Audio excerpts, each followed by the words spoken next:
The hot desert sun scorched the tents of Israel as they camped in the wilderness. Dust swirled in the air, stinging the eyes of the thousands who had followed Moses out of Egypt. But today, it wasn't the dry heat that had people's attention, it was the whisper spreading through the camp like wildfire. In the middle of it all was Miriam, the prophetess, sister of Moses, the very woman who, years ago, had danced with joy and led the nation in a song of triumph after crossing the Red Sea. But today, there was no dancing. Today, the joyous leader had turned into a symbol of rebellion. I watched from a distance, hidden among the tents, as Miriam stood with her brother Aaron, voices raised in heated discussion. You could hear the bitterness in her tone, see the anger flashing in her eyes. Has the Lord only spoken through Moses? She demanded, her voice sharp enough to cut through the murmurs of the people. Has he not also spoken through us? I remember feeling a chill despite the heat.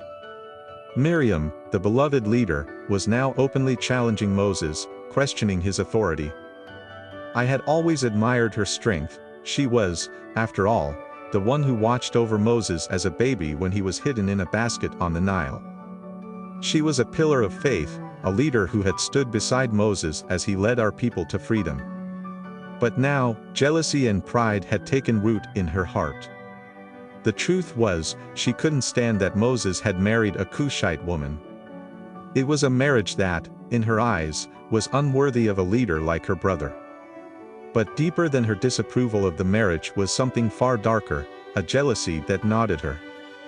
For years, she had been Moses' confidant, the prophetess who led the women in praise. But now, she felt overshadowed. Moses was the one chosen to speak face to face with God, and Miriam couldn't bear it. She thought her voice, her wisdom, her leadership were just as worthy. The tension was thick as smoke that day. The people were watching, and you could see their confusion. How could the woman who led them in song turn against her own brother? I could see Aaron's discomfort. He was torn between loyalty to his sister and his devotion to Moses. But before Aaron could respond to Miriam's accusations, the air grew heavy with a sudden, terrifying silence. It was as if the very breath of God was about to descend upon us all. And then it happened. The glory of the Lord appeared in a cloud at the entrance of the tent of meeting.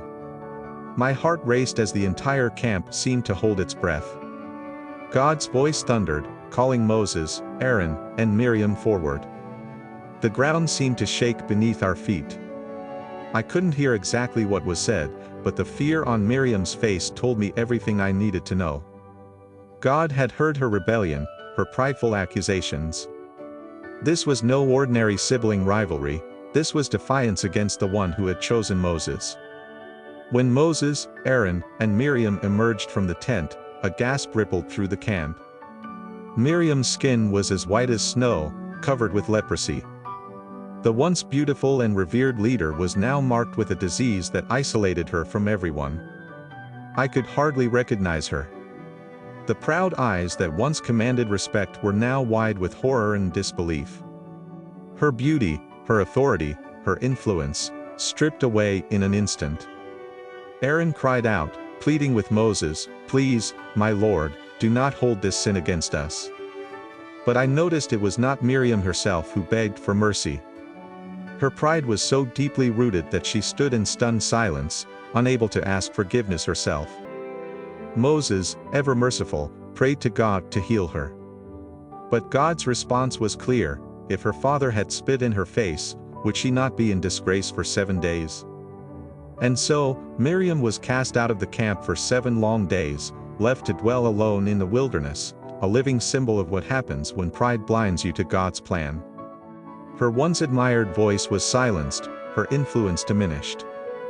I remember those 7 days well.